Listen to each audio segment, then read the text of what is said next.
அரங்கேற்றம் பண்றாங்க. அரங்கேற்றம் பண்ணும்போது பக்கவாத்திய கலைஞர்கள் எல்லாம் வாசிக்க மறுக்கிறார்கள்.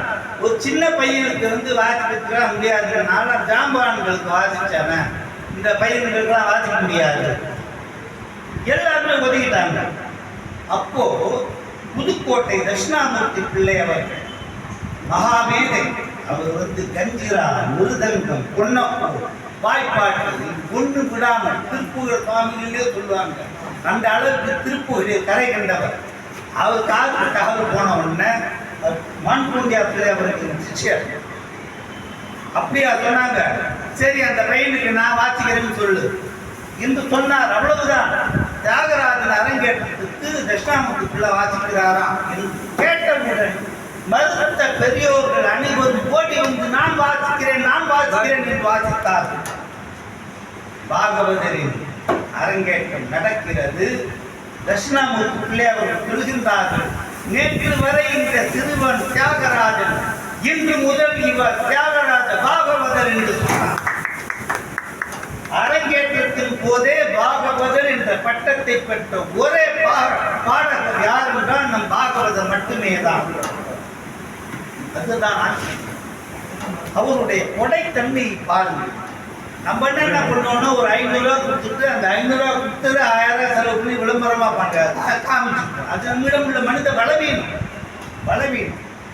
பாகவதர் அப்ப வெள்ளக்காரன் ஆண்ட காலம் இல்லையா, செகண்ட் வேர்ல்டு வார், வெள்ளக்காரன்டே பைசா இல்லை, சூரியன் அர்த்தமிக்காத நாடு அப்படின்றான் சொல்ல அவன்கிட்டே பணம் இல்லை. அப்போ யுத்த நீதி வேண்டும் என்று இந்த கவர்னர் வின்ஹே அவர் பாகவதர் கேட்கிறார், நீங்க ஏதாவது ஹெல்ப் பண்ண முடியுமா?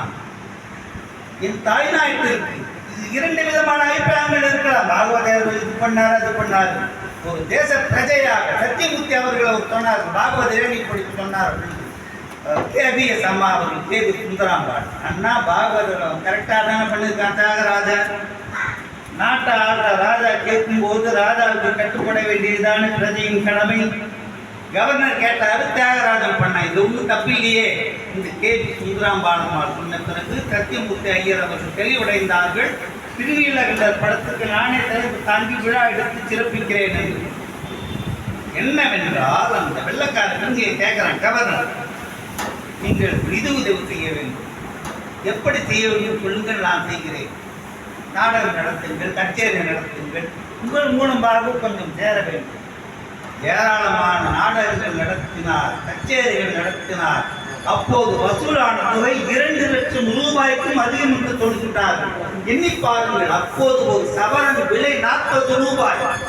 இப்போது ஒரு சவரன்னா 8 கிராம், அப்போ ஒரு சவரன்னா 10 கிராம். கோட்டை பவுன் குதிரை பவுன் அப்படின்னு சொல்லுவாங்க. 10 கிராம் அது ஒரு சவரன், அது 40 ரூபாய். 2 லட்சம் ரூபாய்க்கு மேல வசூலாக வெள்ளக்காரன் ஆடு போயிட்டாரு.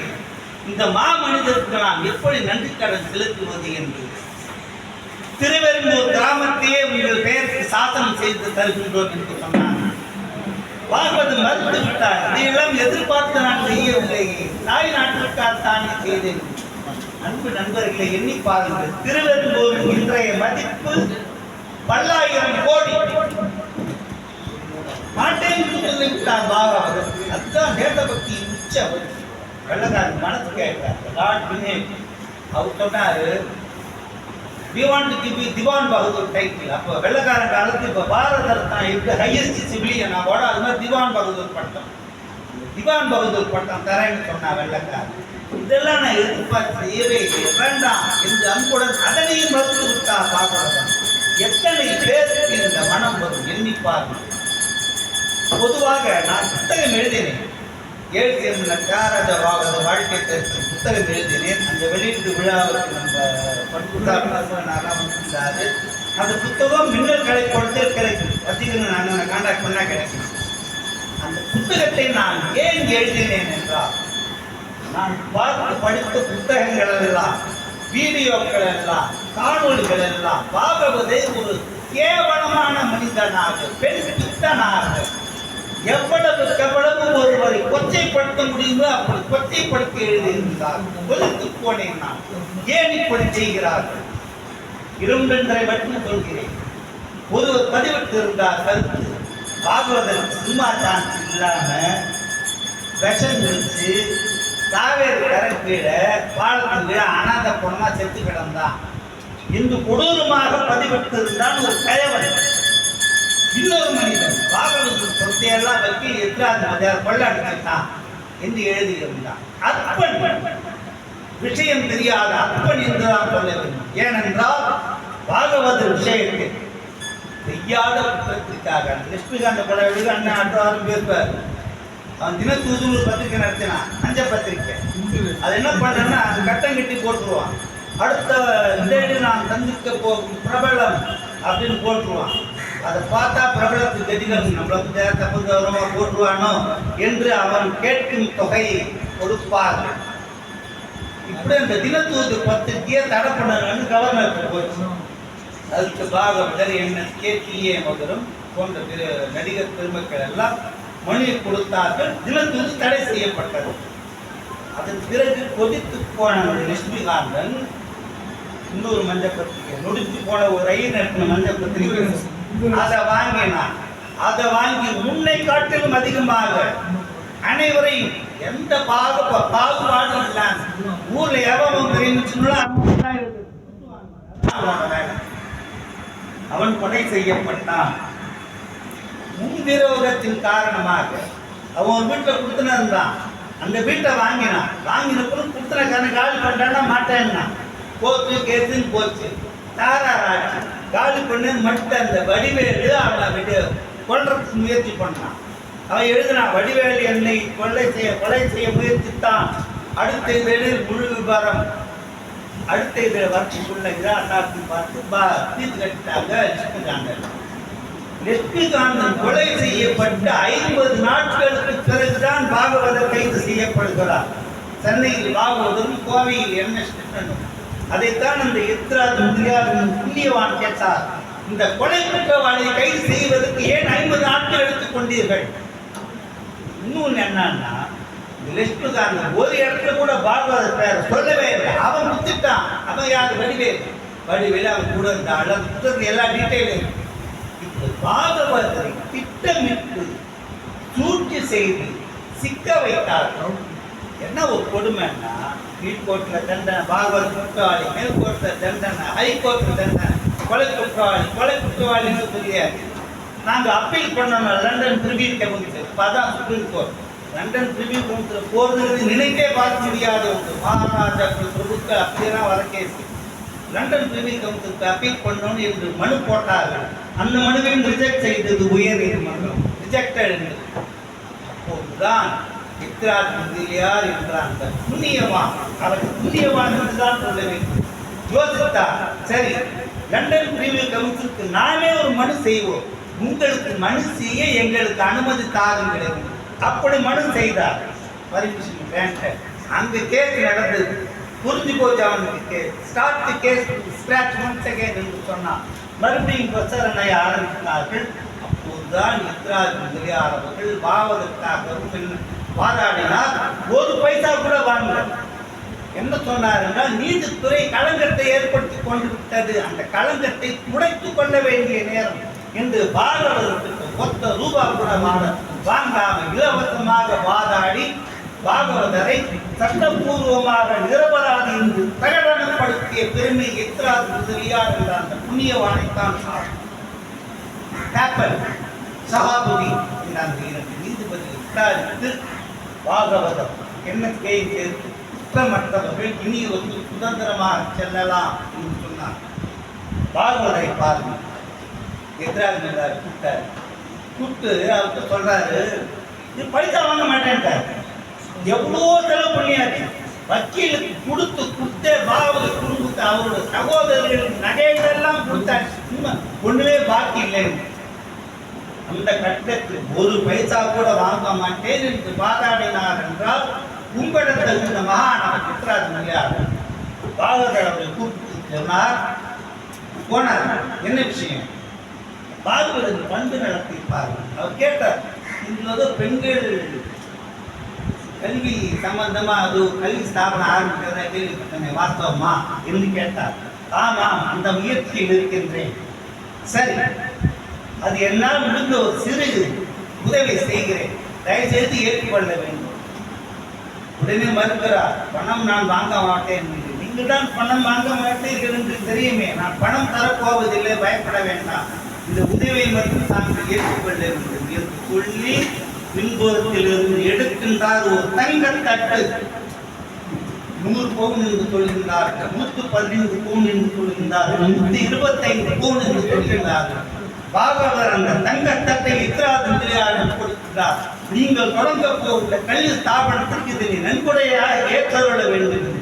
இன்னும் ஒரு பண்பு நடந்தார். First donation came from Bhagavata for Yatra college. Bhagavathar சிறையிலேருந்து அவர் மீண்டு வந்த அப்புறம் திரையுலகெல்லாம் மாறி போச்சு. திருவுலகமே அவருக்கு எதிராக நடந்தது. ஏன்னா அந்த ஹரிதாஸோட வெற்றி அடைஞ்சவனுக்கு ஒரே நேரத்தில் 12 வருஷம் உண்மைந்தானார். யாருக்கும் பிடிக்கல. பாகவதற்கு அவர் தான் கதாநாயகன், நம்ம உப கதாநாயகன் தான், இதான் சாப்பின்னு அவர் அப்புறப்படுத்துவதில் அனைவரும் புதியாக இருந்தார்கள். அதன் பிறகு படமாகலாம் இருந்தார்கள். வருஷக்கணக்கில் ஓடிக்கு முன்னாடி சாதாரணமான 10 வாரம் 20 வாரம் அது மாதிரி ஓடிச்சு. இல்லை, பாகவதரை குறித்து தவறாக கொடுக்கிறார்கள். நானே கேட்டுள்ளேன், அவர் கண்ணு கொட்டையா போச்சு என்று சொல்கிறார். கொடுமை. பார்வையில் கோளாறு இருந்தது உண்மை, அவருக்கு கண் பார்வை பாதிக்கப்பட்டது உண்மை. போய் 1959ஆம் வருடம் அவர் தன் கைப்பட எழுதிய கடிதத்தை கண்களால் பார்த்தேன். பாகவதரின் உறவினர்களை எல்லாம் சென்று சந்தித்தேன்.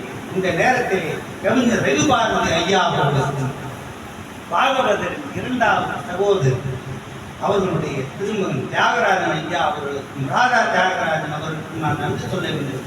பாகவதர் குடும்பத்தார் எல்லாரும் என்னை அழைத்து சென்று அறிமுகம் செய்து விட்டார். புத்தகத்தை தந்தேன். அப்போதுதான் பார்த்தேன் 1959ஆம் வருடம் பாகவதர் கைப்பட எழுதிய கடிதம். ஒரு குருடனால் எப்படி கடிதம் எழுத முடியும்? அந்த அடிப்படை அறிவு கூட இல்லாமல் அவர் குருடன் இருந்தார்கள். குருமதி என்ன சொல்வது? இன்னும் சிலர் அவர் ஏழ்மையில் வாழ்ந்தார். ஏழ்மையெல்லாம் வாழ முன்னாடி வாழ்ந்தது ராஜ வாழ்க்கை, கொத்தான் கூட வயிற கொத்தான். அது பிறகு வாழ்ந்தது அமைதியான வாழ்க்கை. அவர் கஷ்டப்படவே இல்லை, அமைதியாக வாழ்ந்த. இறுதி வரை அந்த பங்களா, அரண்மனை போன்ற பங்களா பாகவதர் வசம்தான் இருந்தது. அவர் சில பேர் சொல்ல மாதிரிலாம் அப்படி இப்படிலாம் கஷ்டப்பட்டு சாகலை. ஒரு கச்சேரிக்கு போனார், கச்சேரி முடிச்சுட்டு வராரு. அங்கே ஒரு நாட்டு பார்த்து, பாகவதரையே உங்களை கால் ஏன் வீங்கி கிடக்குது, இதுக்கு நான் ஒரு கஷாயம் தரேன், சாப்பிட்டா சரியாயிடும். அப்படியா, சரி பண்ணி கொடுங்கோ. இந்த பாகவதர் கொடுக்குறார். அவர் ஏதோ சொரக்காய் இடையில கஷாயம் பண்ணதான் சொல்றாங்க. அந்த கஷாயத்தை சாப்பிட்டார். சாப்பிடணும்னு படுத்தாரு. மூச்சியோட சிரமமா இருக்கு அப்படின்னாரு. உடனே டாக்டர் காலில் கொண்டு போய் காமிச்சா, கொஞ்சம் காம்ப்ளிகேட் இருக்கு, உடனே மெட்ராஸுக்கு போயிருங்க, இந்த வசதி இல்லை. திரைப்பட தயாரிப்பாளர் எம்ஏ வேணு அவர் தன்னுடைய காரிலே மெட்ராஸ் அழைத்து வருகிறார்கள். ஜிஹெச்சில் அட்மிட் செய்யப்படுகிறார். ஜிஹெச்சில் அட்மிட் செய்யப்பட்டு வைத்தியமெல்லாம் பார்க்கிறார்கள். கண்ணை மூடும் போது தியாக குடும்பத்தின் சங்கீதத்தை பாடும் ஒரு கீர்த்தனை பாடச் சொல்லி அந்த கீர்த்தனை கேட்டுக்கொண்டே ஆனந்தமாக கண்ணை மூடினார் தியாகராஜ பாகவதர். இதுதான் உண்மை. அவரை பற்றி ஒவ்வொருத்தையும் என்ன சொல்றான், போராட்டம் சொல்றாரு. நான் சேட்டின் பக்கத்துல உட்காந்தேன், அது கண்ணு சுத்தமா தெரியல கொட்டையா, என் பக்கத்துல உட்காந்துருக்கு யாரு அப்படின்னு கேட்டாரு. நான் என் பேரை சொன்னேன். என்ன கொஞ்சம் வெளியே கொண்டு விட்டுறீங்களா அப்படின்னாரு. நான் கையை பிடிச்சி கொண்டாந்து வெளியில விட்டுட்டேன். இன்னொருத்தன் சொன்னான், பாகவத் பஸ்ல வந்தாருங்க, அவர் இறங்க வேண்டிய ஸ்டாப்பிங் எங்கன்னு என்ன கேட்டாரு. நான் தொலைவு தூரம் போனோம், பாகவதற்காக அவர் அங்கே இறக்கி விட்டுட்டு அங்கேருந்து நான் நடந்து போனேன்.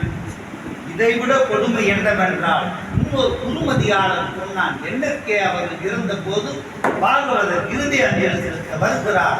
அப்போது மனுஷனோட மனம் எவ்வளவு கேவலத்தன்மை கொண்டது பாருங்க. இந்த நேரத்துக்கு கூட வருவானுங்க பிச்சைக்காரனுங்க, கொடுக்குற வள்ளலே போயிட்டாரு. பாகவதரை எப்படி கொடுமை, வெகு சீக்கிரமே முக்தி விடுகிறேன், அதிகபட்சம் 5 minutes. என்ன சொன்னாருன்னா, இந்த நேரத்தில் கூட வருவானுங்க. பாகவதர் வரும்போது அப்படி கொச்சைப்படுத்தினார்கள் அவர்கள்லாம். புத்தகத்தை படித்து பாருங்கள். ஏழு சேர்மன்னர் பாகவதன் நாம் முன்னாள் முதல்வர் ஸ்டாலின் ஐயா அவருக்கு வேண்டுகோள் கொடுத்தோம். தற்போது முதல்வருக்கு வேண்டுகோள் கொடுத்துள்ளோம். சென்னையிலே ஏழு சேர்மன்னர் பாகவதற்கு முழு உருவ வெண்கலத்திலே அமைந்துவிட வேண்டும். அது பெருமக்கள் உங்களுடைய வாழ்த்துகளால் நிச்சயம் நிறைவேறும் என்று நாம் திடமாக